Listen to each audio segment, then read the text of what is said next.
All right, so thank you everybody for joining us today. Our topic is going to be mastering IDM remittance advices and streamlining your payment process. So our agenda today is we're going to have introductions and do a little bit of housekeeping. I'm going to talk a little bit about Intellius very quickly. We'll discuss what the topic is, why we're discussing it, and how we can get there. And then towards the end, we'll address your questions and conclude. So first of all, my name is Debbie Sherman. I am an FSM solution architect here at Intellius. I think Mr. Byer has joined us. He is my principal consultant, and we make up, along with several others, a very robust financial consulting team here for the FSM side at Intellius. So we're going to ask you if you'd please put your questions in the chat, and we'll start taking a look at those and review them at the end of the webinar. And as Chandra indicated, we will be recording this session. We will share it via email after the presentation along with the slide deck. So a little bit about Intellius. So we're headquartered in Dallas, Texas. We were established in 1999. We are an Infor Alliance partner, Cloud Suite specialized. And we offer consulting services for Infor Lawson technical services, Infor Lawson application consulting, Infor Cloud Services, and Infor Cloud Suite Consulting across the application suite for both HRT and FSM. We do have other software offerings that help to increase efficiencies with both Lawson and finance and supply management. And recently, the founder of our company, Chad Mitchell, presented on a new software offering he's created called Expense Management that works with HRT. So I think you can find information about that out on YouTube as well. So what are we talking about today? Why are we talking about it? And how can we get there? So what we're talking about is how we are going to improve the security and efficiency of how you make payments to your vendors and reducing calls that you're receiving from your vendors. Trying to alleviate delayed payments and alleviating the cost of issuing paper checks. So in today's world, you'll mail a check out. It could arrive at the vendors tomorrow. It could arrive at the vendors in 2 weeks. Even though a vendor may receive a check tomorrow, if they have removed the remittance portion of that check, it may not be applied in a timely manner. So why are we talking about this? Well, working to pay your vendors electronically is going to improve the relationship you have with your vendor. Not only that, but it will increase realized discounts. It reduces fraud, and automation of any process reduces effort. So the effort to print paper checks could be in the printing, the folding, the mailing, the postage machine. Having to reconcile these in the system, whether you're doing that through reconciliation management, whether you're uploading your bank statements. It also minimizes errors and streamlines that process. So how do we get to that point? Well, you need to develop a plan, and that plan should implement best practice and as much automation of your payment process as possible. So that's what we're going to talk about.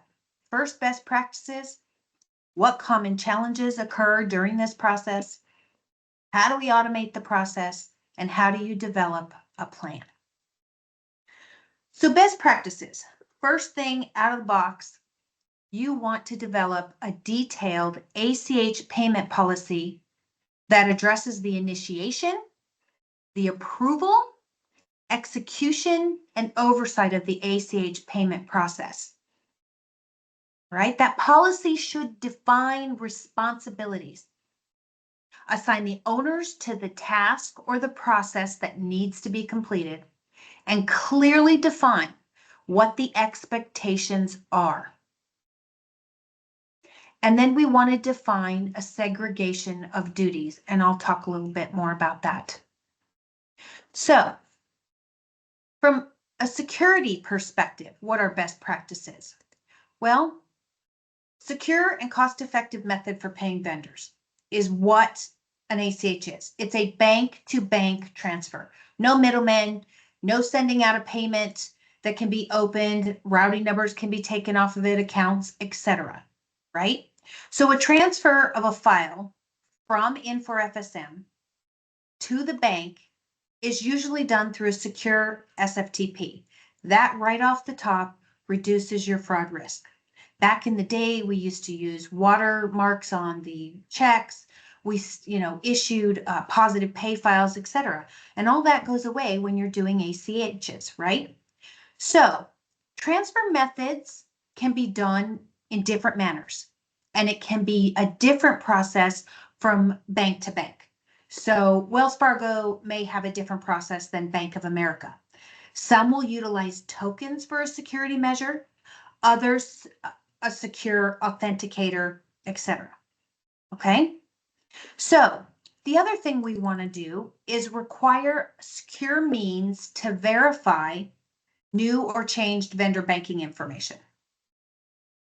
So to do that, we want to determine how to share information with the vendor. If a vendor is wanting to engage in ACH, how do we get that form to them? Well, you don't want to put an ACH form out on a public website. And the reason for that is anyone who has access to that public website can obtain that form and send it in to you. Right? So right off the top, if they know the name of one of your vendors, if they've done any research on the web, it's fraud in the making. Now, if you're using the vendor portal within FSM, it's a great way to secure those forms. I've had multiple clients actually create specific forms on the vendor portal that are available and there for them to enter data in, and it's completely secure, right? So you always want to validate and ensure the form is coming in from a credible source. So you want to educate and empower your staff to be responsibly suspicious. And yes, I did get that from Chat GPT, but I love that word, responsibly suspicious, on how to fight or how to spot ACH fraud schemes, right? So you want to look at emails. Is the email address it's coming from legit? I mean, how many scams do we receive every day, not only at work, but in our personal lives as well, via text or emails? Is the company logo and information on the email? Is the email well written? That's always a dead giveaway. So we want to make sure that we've educated our teams to understand what they need to look for. It's better to be suspicious and be wrong than to not pay any attention to what's happening. So segregation of duties. You want to establish protocols for submitting and releasing the ACH file to the bank, right? And you want a separate vendor processing team from the payment processing team. You want, in AP, we've always said, look, there's 3 different areas.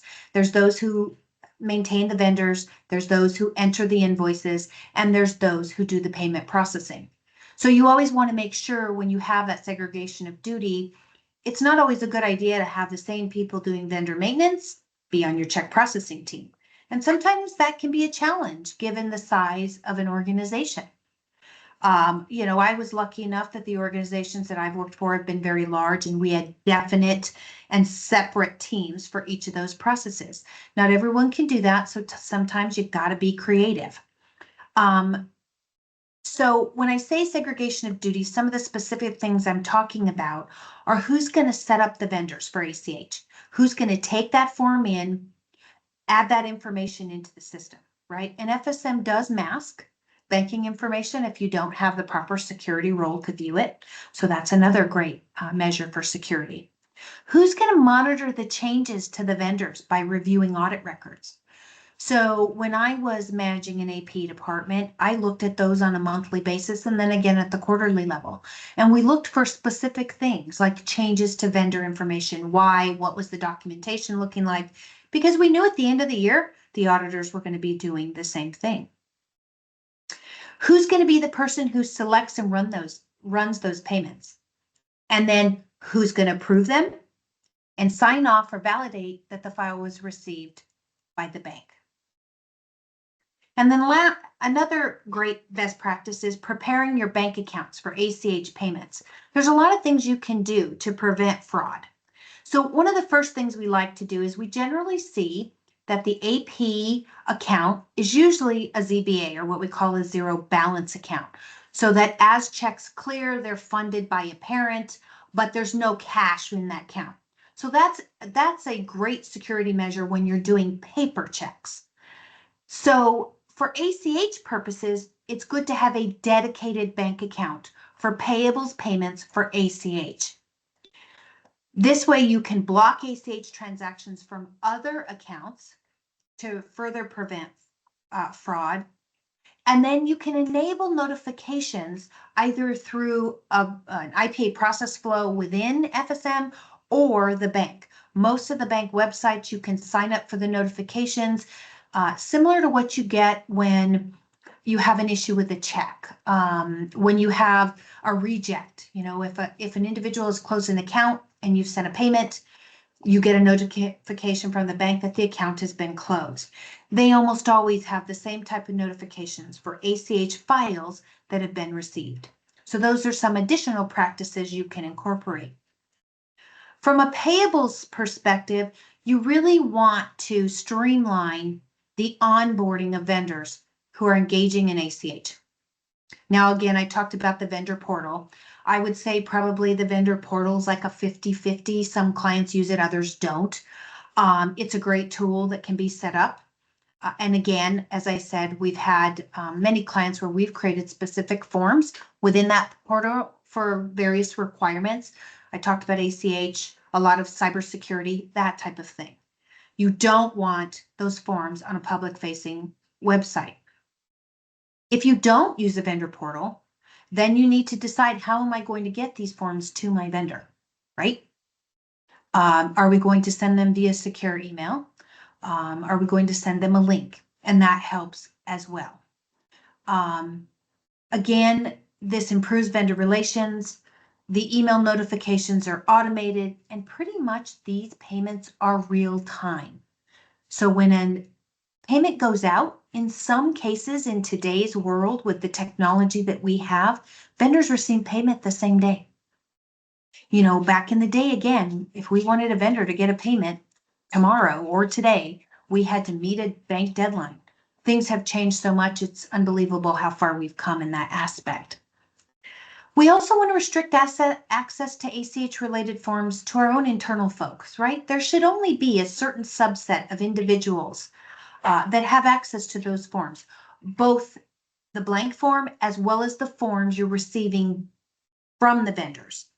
So within IDM, some of that can be secured as well.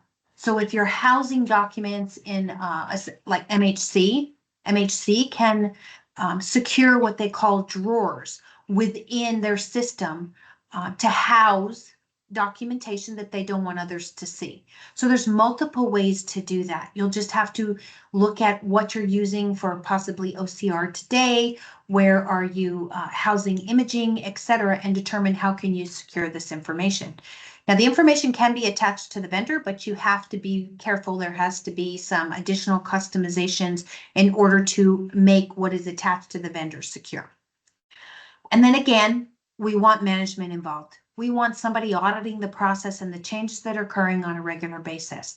We want to capture things like, is vendor banking information being changed just before a big payment is going out to a vendor?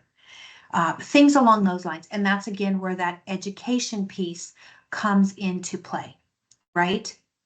Now, automating the process. So invoices go in the system, the setup, which we'll talk about here in a little bit, is completed.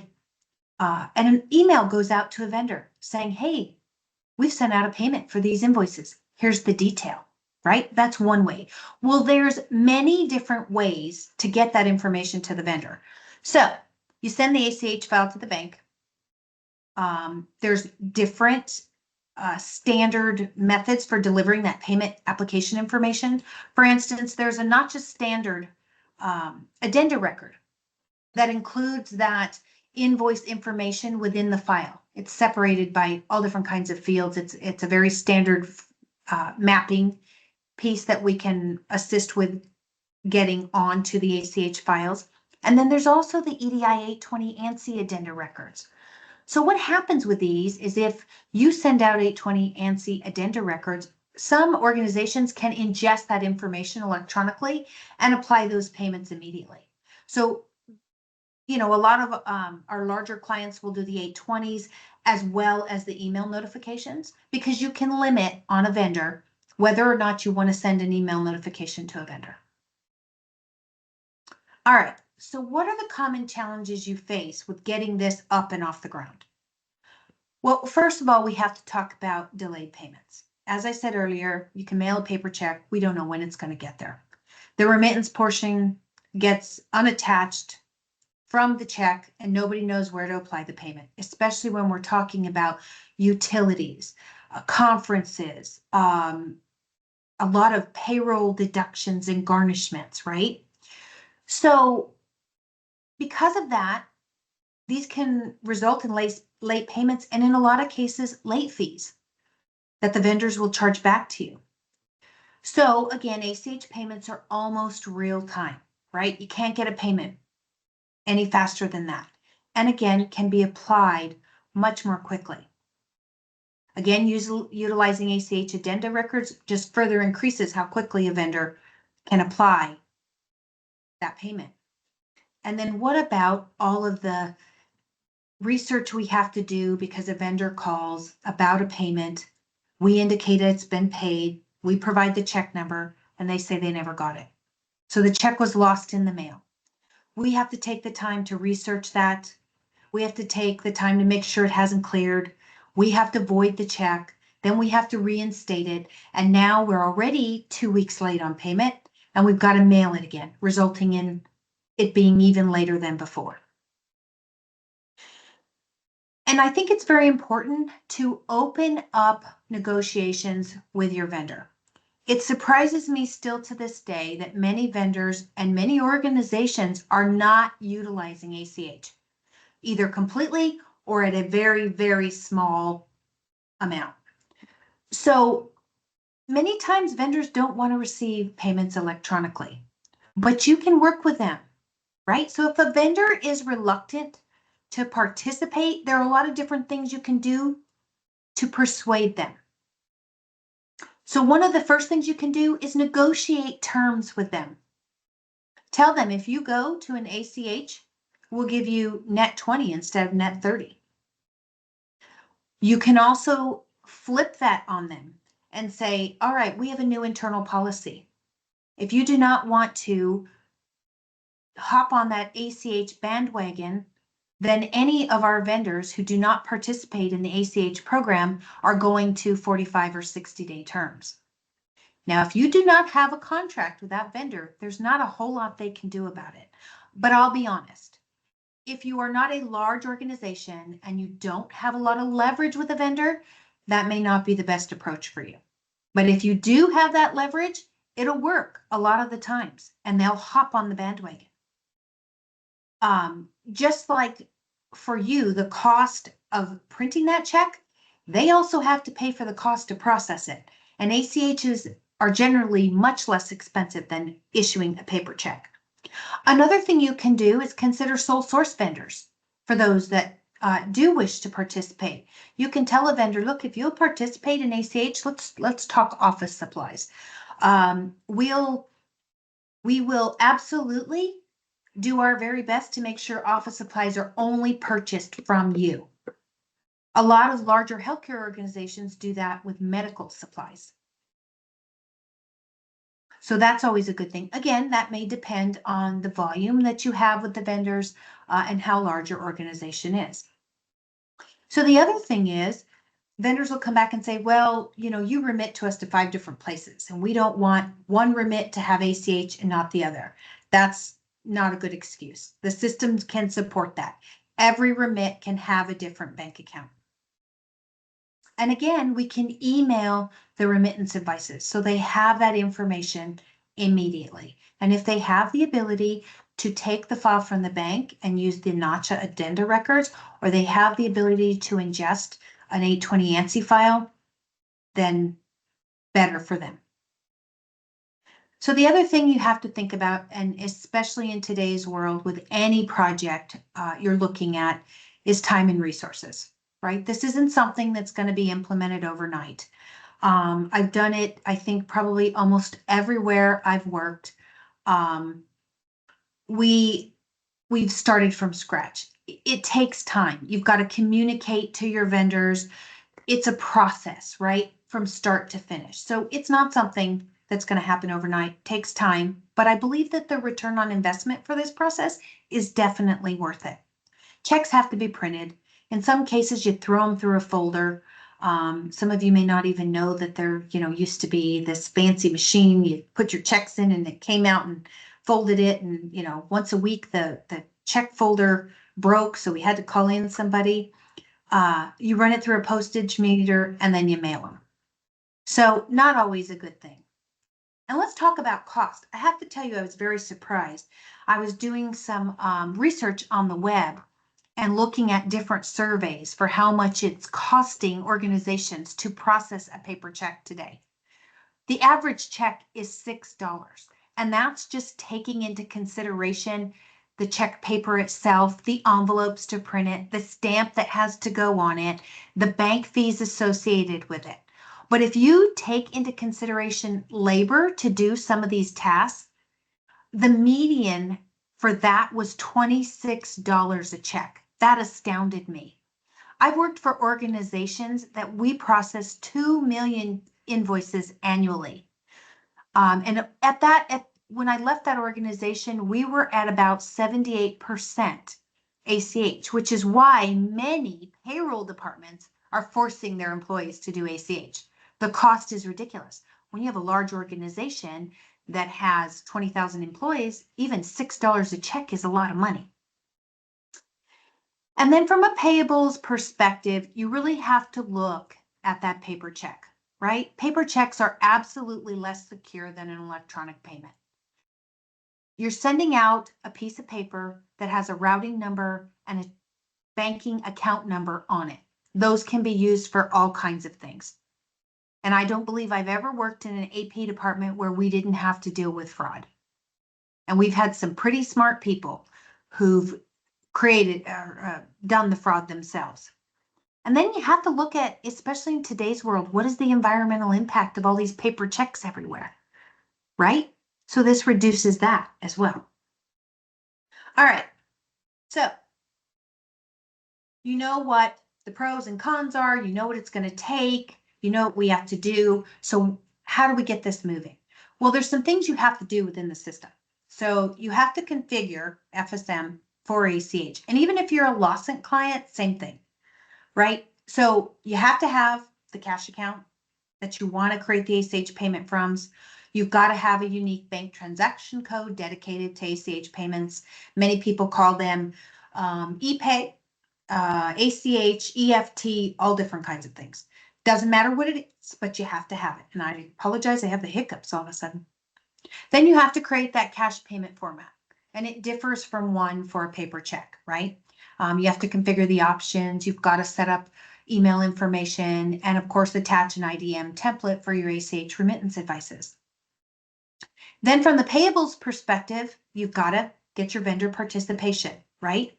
So you're going to communicate, and this is probably one of the first steps that you're going to do, is start a communication to the vendors, letting them know, hey, we're going to offer ACH. If you are interested, reach out, here's the link, whatever the case may be. Back in the day, we used to send the forms out, but I would not suggest that. There's other methods depending on your internal cybersecurity processes that can help you determine what is the best and most secure way for your organization to get that information to the vendors. Then you've got to update vendor emails. You need to update vendor data by adding their banking information. So, you'll capture their bank, the routing and account information from them in order to be able to send them that electronic payment. So this is what the cash payment format itself looks like. And I've taken off some information because I plagiarized this from one of our clients. But basically, it's attached to your cash management group. It's attached to a cash code. You have a bank transaction code. You can use process groups for this as well. And you'll see that we've noticed on the remittance option tab that we've got to identify we're going to be using an IDM template for this. This also works if you have MHC or if you're using FSOC. There are other programs for this as well. But you'd still need to have certain things set up to be able to accomplish this. And as you can see, we have a check email remit, which is our ACH remit, attached to this, right? And it's called ACH remit. There's some really cool things associated with this as well in FSM, which I really like when you're utilizing IDM. So this is your a screen from a standard payment output file. So in FSM, when you do your cash requirements, you've selected and scheduled your payments, you've created your electronic payment creation. Once you've done that, you get your payment output file, and then you close the payment cycle itself. So from there, you'll notice this was a small run we did for a testing cycle, but you've got the payment number, it's AP, you've got your bank transaction code, the payment date, and the amount. If you drill into these, that's where you get the remittance detail. But when you, on the cash payment format, when you check that flag that you're utilizing an IDM template, it then gives you two new columns, remittance generated and email sent. So that remittance generated tells you the admittance was generated. You can open the record and view it right there. So if by chance a vendor calls and says, hey, we know you sent an ACH, but the person you're sending the email to is out on FMLA, is no longer with the company, you have the ability right there to then send that remittance advice to them and then submit the request to update the vendor. We were not sending emails at the time, obviously, because it was test, but it will tell you if there's an error with the email. And this is where, so over to the left-hand column, you see this lovely little triangle caution symbol. And that symbol, if you hover over it, will identify that the vendor is missing an email. So when it says email sent no, you can go in here and see that the vendor was missing that email. So this is something that I really like. It's very intuitive, very easy to find, and something your AP people can pull up very quickly. All right, so here's a sample of what an email looks like that's sent to the vendor. And this verbiage is completely, I don't want to say customizable, because basically it's an IDM template form that comes out of the box Infor. Once you pull it up, you can quickly and easily add your logo and any verbiage you want on here. So, this one is very simple. It goes out to the vendor. You can copy anyone you'd like. I don't know that there's a limit to the number of emails. I wouldn't suggest sending 100, but it will accept several if you'd like to include multiple people on the email or copy somebody internally or like an AP department, etc. So that's kind of what the emails would look like. Of course, my signature's on this one. And then here's the sample remittance. These are so pretty. So they've kind of gotten away from that voided check piece. If you remember, a remittance advice used to look like a check, only at the bottom it said non-negotiable. So that bottom portion is no longer there. All the information that you need is at the top. Again, an out-of-the-box template from IDM that you simply save, add a logo, add your company name and address, add a phone number, add at the bottom in the middle of it for questions. Please contact our accounts payable department at this number. And as you can see, it has here the vendor name, the date of the payment, and the payment number. If you don't like these labels, we can change them very easily. Invoice date, the invoice number, the description of the invoice if it's on there. Is there a purchase order associated with it? Well, say your organization doesn't do purchase orders. We can hide that field for you. The payment amount, was there a discount associated? Do you have vendor withholding? And what that net payment is. And then it goes on to the next invoice. It will also include invoice comments if applicable. And then it shows the total payment amount, the total discount amount, and the total withholding amount. and then net payment. So all of this can be configured. It's configured with an add-on tool. If some of you are familiar with Infor ISD, there's a very similar tool that's used in Word to create templates for payables, for sheetment, for customers, invoices, dunning letters, that type of thing. So IDM can do a lot of things. We probably, Chandra and I were talking about this earlier. I think IDM is probably something we need to do an all-out webinar on and give everybody a high-level idea of what can be accomplished utilizing it. All right, so that kind of covers what has to be done. Now the next step in that process is you've got to have a plan, right? So things to consider. You always want to plan ahead. I know this is hard to do. I know we don't always have the resources we can dedicate, but what you do ahead of time is going to make all the difference, right? It's really going to ensure that you're successful. Again, what resources do you have? What constraints with those resources do you face? How much time can they put to the project? You need to be realistic. It's not a good idea to try to slam this down your team's face. They're going to get frustrated. You're going to get frustrated, and the outcome is not going to be positive, right? So there's a balance there that you've got to find. What's a realistic timeline? Put a timeline together. Get input on it. Individuals will tell you, we can't do anything in the month of July. It's our fiscal year end, right? And again, that goes back to determining what percentage of time resources can dedicate and where are the blackout periods. Every organization has them. So design, build, and deploy. So we're wanting to look at what our current business process is, define how and what needs to be changed, and adopt a 360 approach, right? That 360 approach is your building blocks. And if you have those building blocks in place, you're going to have a successful outcome. Absolutely, if your design and build are successful, your deployment's going to be a snap. Always keep an open mind. Consider the benefits of what you're doing. Change is painful. We all know it. Again, especially in today's environment, we're being asked to do more with less, and it becomes harder and harder. So it's very important that the decisions that we make are realistic and that we have the resources to accomplish them. But change almost always is worth it, right? It's worth the time and the effort to your organization. Change is progress. So let's talk about that plan.